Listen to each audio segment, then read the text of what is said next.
এইবার বলছে যাও দ্রৌপদী, আর দেরি কোনো, তাড়াতাড়ি যাও। এইবার দাদু ধ্যানস্থ আছে, দ্রৌপদী ঘুমটাটা টেনে দিয়ে দাদুর ঘরে গেছে।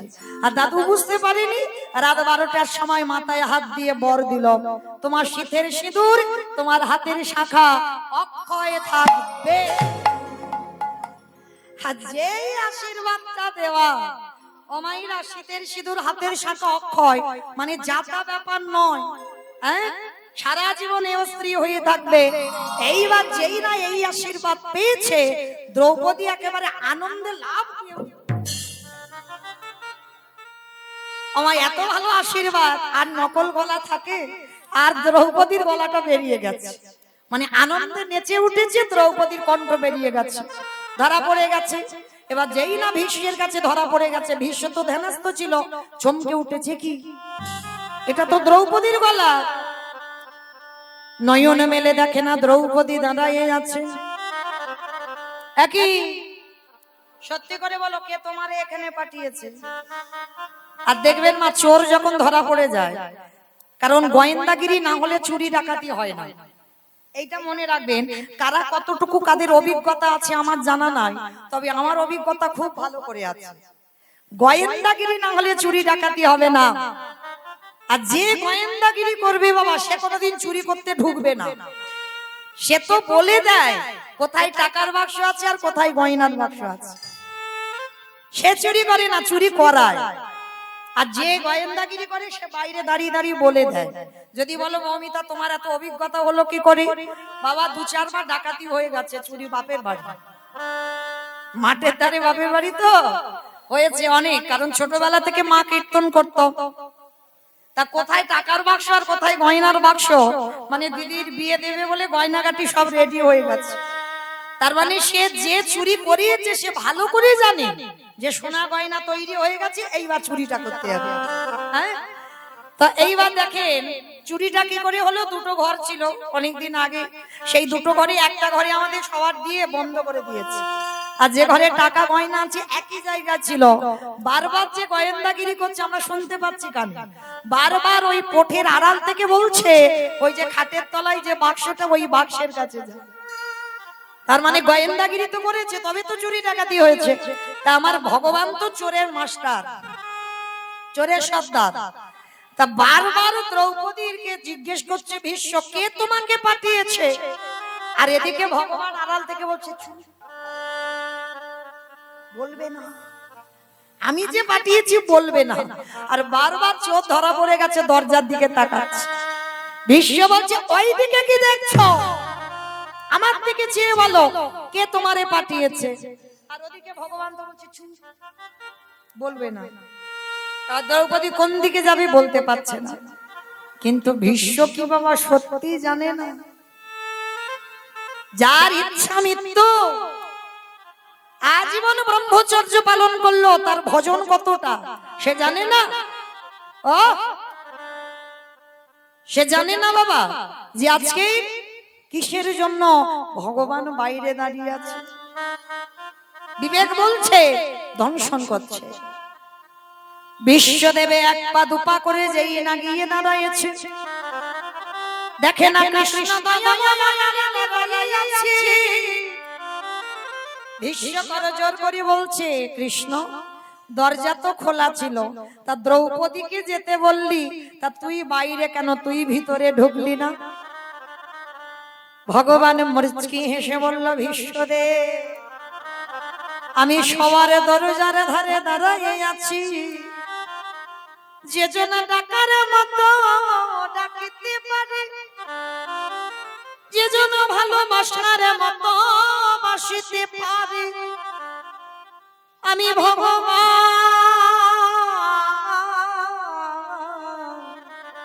হয়ে কি আর রহিতে পারি?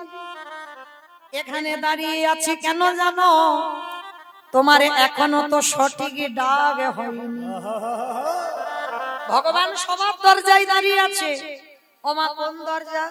ইট বালি সিমেন্টে গাঁথা যে ওই গিলের দরজা, শালকাঠের দরজা, ওই দরজা না।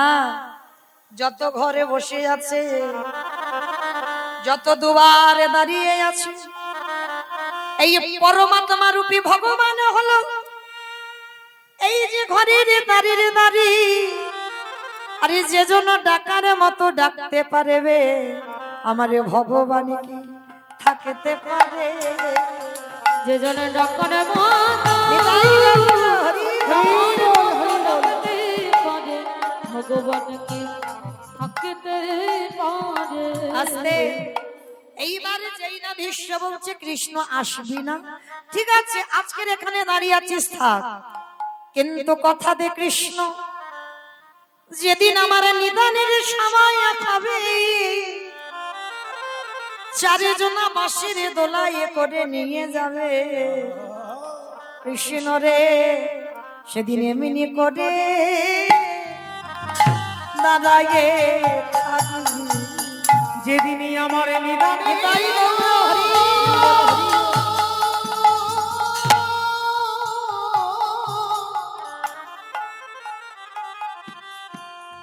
যেদিনই আমার নিদান সময় হবে সেদিন এমনি করে দাঁড়ায়ে থাকবে। আসতে সেই ভীষ্ম যেদিন মনে করেছিল বাবা দেহ ত্যাগ করব, সেদিন আমার কৃষ্ণ দাঁড়িয়ে ভীষ্মকে প্রশ্ন করেছিল বলো তুমি আমার কোন রূপ দেখবে, বৃন্দাবনের কৃষ্ণ রূপ না দ্বারকার কৃষ্ণ রূপ না মথুরার কৃষ্ণ রূপ। সেদিন ভীষ্ম করজোড় করে বলল কৃষ্ণ দয়াময় একান্ত যদি তুমি আমার রূপ দেখাতে যাও হরি বল ওই মথুরার কৃষ্ণ নয়, ওই দ্বারকার কৃষ্ণ নয়, বৃন্দাবনের কৃষ্ণ নয়, তাহলে কোন রূপ দেখবে? সবাই তো আমার বৃন্দাবনের রূপটা ভালোবাসে, গোপবেশর বেণীকর শ্যামে নব কৈশোরে নটবর, আর তুমি বলছো ওই রূপ দেখবে না, বলেন না আমি ওই রূপ দেখবো না, তাহলে কোন রূপ দেখবে? কৃষ্ণ রে দেখাবি আমি যে রূপ দেখতে চাইবো। বললাম তো দেখাবো, আমি কথা দিয়েছি তোমার সরসজ্জার পাশে মৃত্যুর সময় আমি তোমার দর্শন দেব, বলো কোন রূপ দেখবে? কৃষ্ণ রে ওই কুরুক্ষেত্রের রণাঙ্গনে ওই যে অর্জুনের সারথি হয়ে দাঁড়ায় রইলি, হরে কৃষ্ণ রে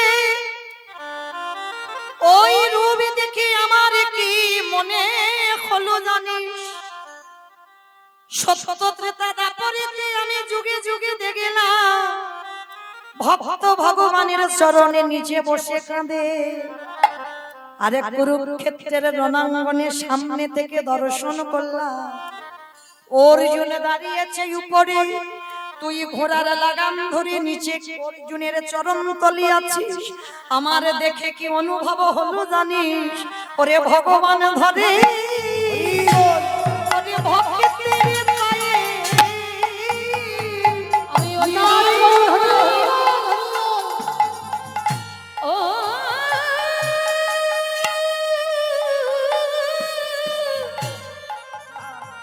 আমি ওই রূপে বড় ভালোবাসি, ও যে ভগবান ধরে ভক্তির পায়ে তাই কৃষ্ণ তোর কাছে আমি জানাই লাগলাম, যদি দেখা দিতে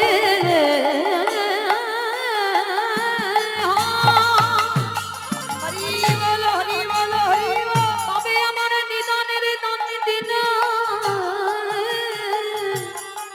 একবার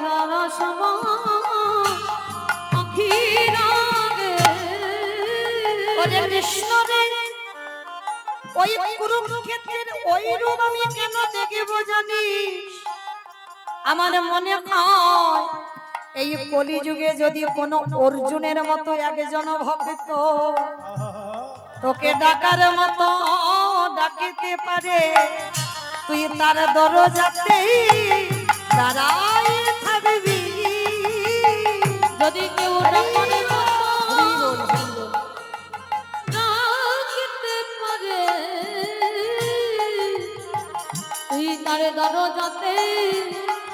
ওরে দাঁড়ায়ে থাকবি আস্তে। তাহলে সেই ভগবান আমার প্রমাণ পেয়ে গেল মা, প্রকৃত ভক্তের যদি পদধূলা নেওয়া যায় ভক্তি আসবে আসবে আসবে। গোবিন্দ মা সারা বৃন্দাবন ঘুরেছে, বৈষ্ণব পাইনি, শেষে একটা বৈষ্ণবী পেয়েছে। অমাইরা বৈষ্ণবীটাকে আমি বলবো না, আপনারা বলবেন। বৈষ্ণবীটাকে জানো? আমি উদাহরণ দিই, পিছন থেকে চুরি করে পাদ ধুলাটা নিয়েছিল কৃষ্ণ। যে কৃষ্ণ কাঁদেলে কাঁদে, যে কৃষ্ণ হাসলে সেও হাসে, যারা কৃষ্ণ মায় জগৎ, কৃষ্ণ কামতা শিরোমণি রমণী রতনমণি ভুজঙ্গহারা ভুজঙ্গিনী প্রেমে সমগ্রের মোরালিনী গাম্ভীর্য শালিনী। আমার সে বৈষ্ণবীটা কে গো? বৈষ্ণবীটা কে? রাধে গো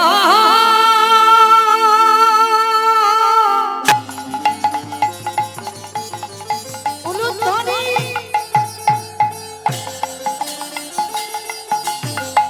ও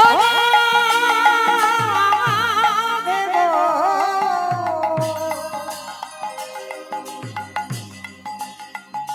রাধে গো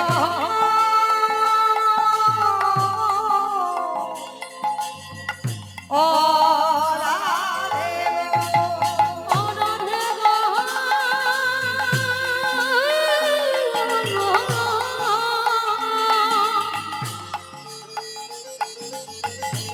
ও রাধে গো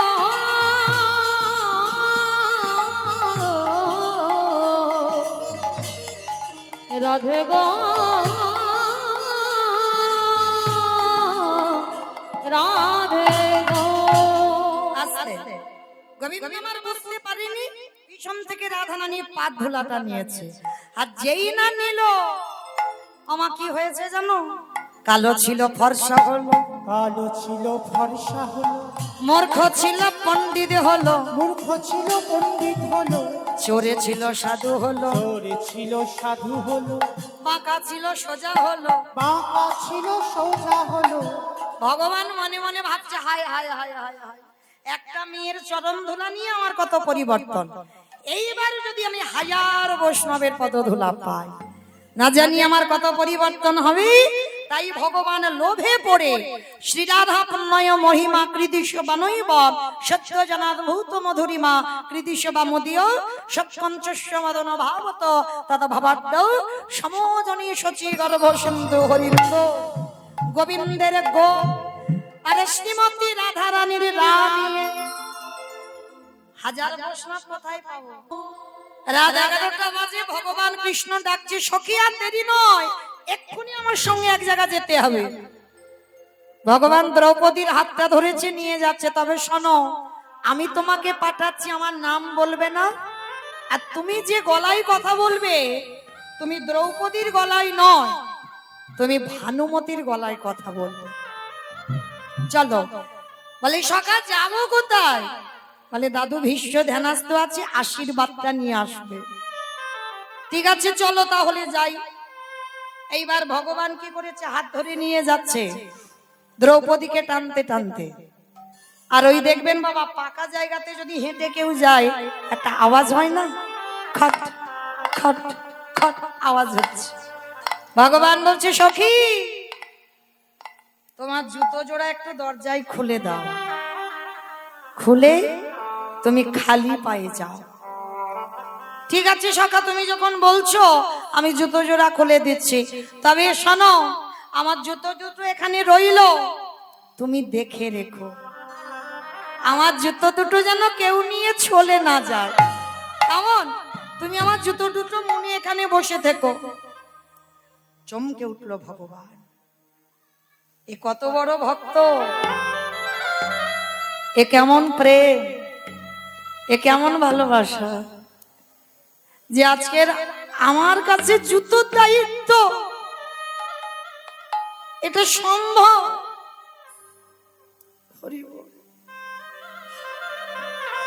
দ্রৌপদী ঘরে প্রবেশ করেছে, ভগবান মনে মনে করছে আমার রাধারানী তো আমার কাছে বলেছিল যে প্রকৃত ভক্তের চরণ ধরতে হবে।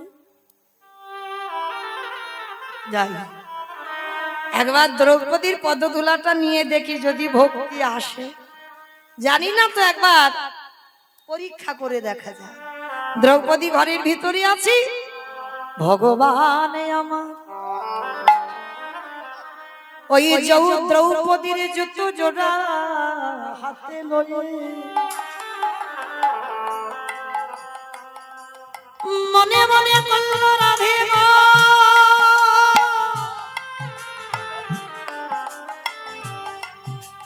এইবার আমি একবারে দেখতে চাই ভক্ত পদধূলা নিলে ভক্তি আসে কিনা। এইবারে ভগবানের জুতো দুটো যেই না বুকে ধরেছে, যে ভগবানের ভক্তি ছিল না, যে ভগবান কোনদিন কাঁদতে পারত না, যেই না জুতোটা বুকে ধরলো, ভগবানের নয়ন হতে আপনি পারি বিগলিত হলো। ও গোসাই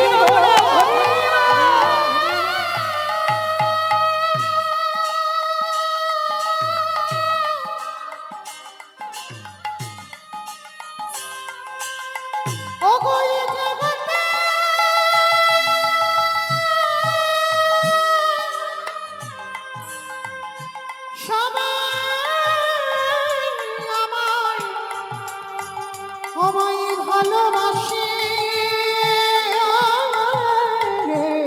বলে, কিন্তু তোমার মতো করে প্রেম দিয়ে আমায় তো কেউ ভালো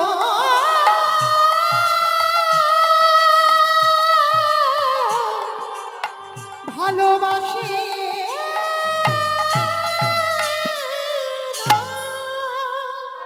যেই না ভগবান বক্ষে জুতোটা ধরলো, জুতোর তলায় যে ধুলো ছিল, কৃষ্ণের চোখের জলে বক্ষ কাদা হলো। ওই কাদা গড়াতে গড়াতে নাভি কমলে এলো, নাভি কমল থেকে জানদেশে এলো, ওই জানদেশ থেকে আজ ধরণীটা ভেসে এই কেমন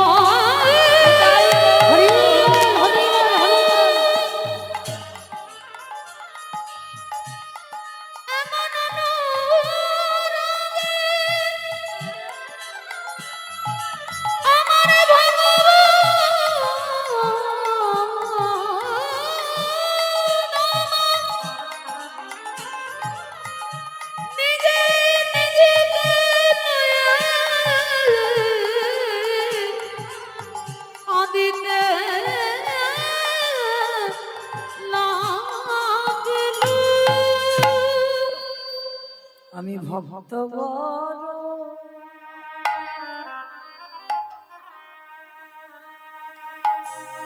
ও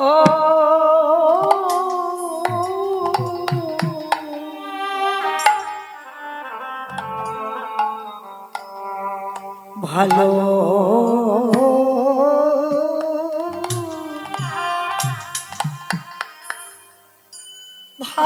ভালোবাসি, তাই তো যুগে যুগে বল হরি বল হরি বল, নিতাই গৌর প্রেমানন্দে হরি ভক্তের কাছে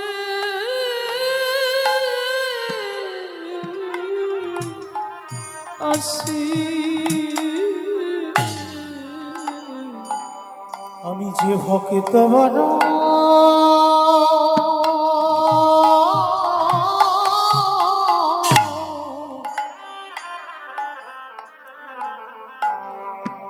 বড় ভালো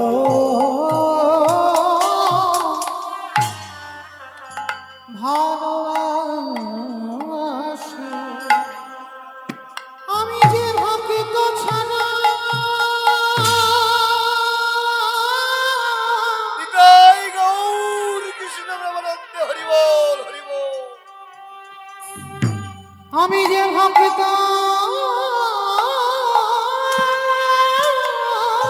ছাড়া, ভক্ত ছাড়া রহিতে নারী। নিতাই গৌর প্রেমানন্দে হরি বল, হরি বল, হরি বল। আমি ভক্ত বড়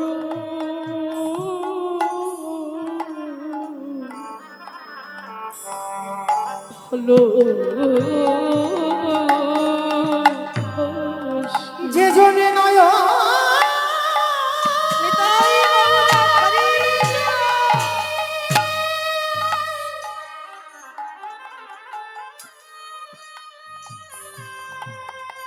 হে কৃষ্ণ তোমার হরা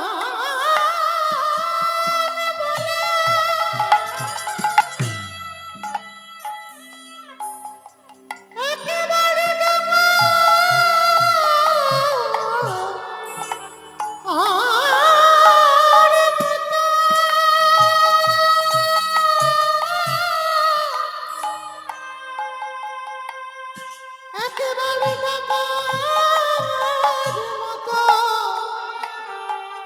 ডাকিতে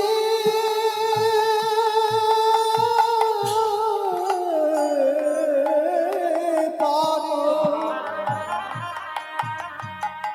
আমি ভগবান হই সেই ভক্তির গানে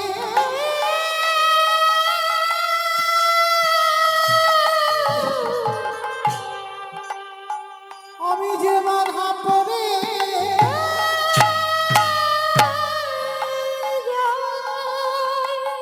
আমি ভক্ত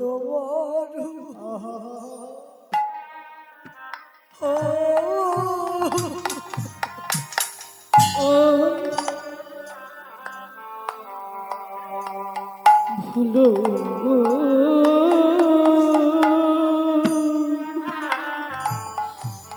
ভালো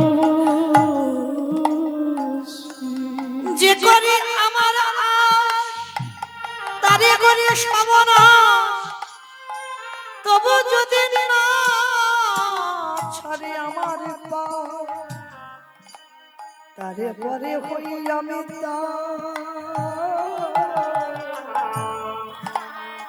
দশানুগা। শুধু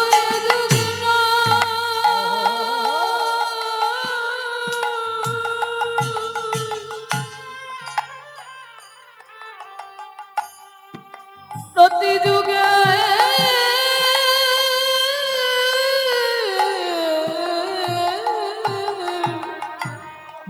যুগে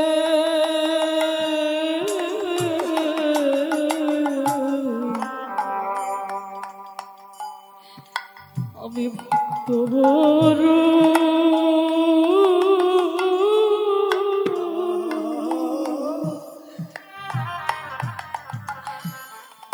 ভালো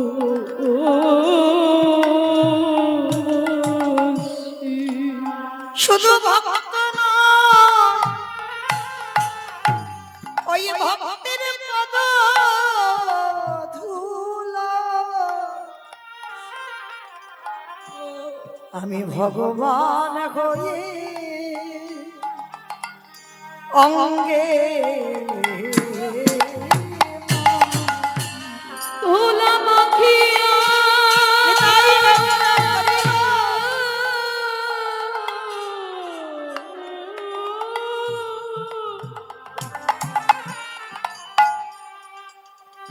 নয়ন জলে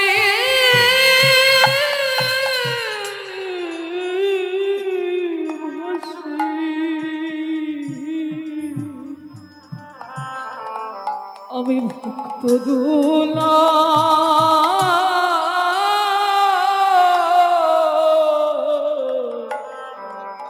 অঙ্গে মাখি ভগবানের যেই না নয়নের থেকে অঝরে বাড়ি, যেদিন রাধা রানী বলেছিল বধূ কেঁদে দেখাও। হরি বল মা, বসো, এখন বসো, বসো। যখন বলেছিল রাধা রানী গোবিন্দকে একবার কেঁদে দেখাও। সেদিন কাঁদতে পারেনি, কিন্তু আজকে যেই না দ্রৌপদীর জুতোটা বুকে নিয়েছে, আপনি থেকে ভগবান অঝরে কাঁদছে। ভগবান জুতোটা নিয়ে চমকে উঠেছে। রাধে, তার মানে আজ আমি প্রমাণ পেলাম, প্রকৃত ভক্তির পদধূলা যদি অঙ্গে নেওয়া যায়, ভক্তি আসে। ভগবান কাঁদছে, দ্রৌপদী আড়াল থেকে দেখতে পেয়েছে কৃষ্ণ কাঁদছে। দ্রৌপদী এখনো যায়নি দাদুর ঘরে, কৃষ্ণের দিকে তাকিয়ে বলছে, সখা এটা তুমি কি করেছো? তুমি আমার জুতোটা চুরি করলে কেন?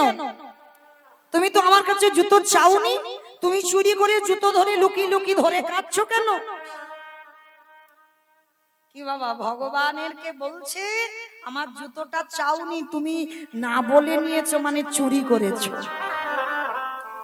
ভগবান অপলক নয়নে দ্রৌপদীর পানে চেয়ে আছে। সখী, আমি চুরি করেছি? হ্যাঁ, তুমি চুরি করেছো, তুমি তো চাওনি আমার কাছে, তার মানে চোর। সখী, আমি তোমার কাছে জুতোটা চাইলে তুমি দিয়ে দিতে, কেন দেব না সখা? তুমি আমারে ভুলে যেতে পারো, আমি তো তোমায় ভুলি না। আমি অজনী সম্ভবা, আমার আগুন থেকে আমার জন্ম। যেদিন থেকে আমার জন্ম হয়েছে, আমার এই দেহ মন প্রাণটা সব তোমার চরণে দিলাম। তাহলে আমার সর্ব অঙ্গটা আমি যদি তোমার চরণে সমর্পিত হই, তাহলে কি আমার পায়ের দুটো জুতো আমার? আমার দেহটা যদি সমর্পণ, তাহলে আমার পায়ের জুতোটাও তো তোমার। কি মায়েরা, এরকম ভালোবাসা কেউ কোনোদিন ভগবানকে বেসেছো? জুতো পরে মন্দিরে যাওয়া যাবে না, বাঁধা আছে। ভালোবাসাটা তো সেই জায়গায় তৈরি করতে হবে। ভালোবাসা তারা করতে পারে যাদের বাবা ভালোবাসা তৈরি হয়েছে, আর যাদের ভালোবাসা তৈরি হয়নি, এ জীবনে কোনোদিন তাদের জীবনে ভালোবাসা হয় না। নিতাই গৌর। এইবারে যেই না দ্রৌপদী বলছে, দাঁড়াও, তুমি নিজে নিলে কেন, আমি দিচ্ছি, জুতোটা তুলে ভগবানের মাথায় দিল। এই নদিয়াতে উদয় হলো মুখের রাধা বলে, এই নদিয়াতে এসে দাঁড়ালো। ও মাইরা, তাহলে আপনারা কত ভাগ্যবতী, কত ভাগ্যবান। ব্রজ ছেড়ে দি হাজার হাজার ভক্ত পাবে বলে এই নদিয়ার মাটিতে এসেছে। আর এসে কি করলো? কেহ বলে পুরবীতি রাম নবধিলা, কেহ বলে পুনবিতি। আমা উলু কই? কেহ বলে পুরবীতি রাম নবধিলা, কেহ বলে পুনবিতি আমার বনানি। গুনা গুনা গুনা বনানি,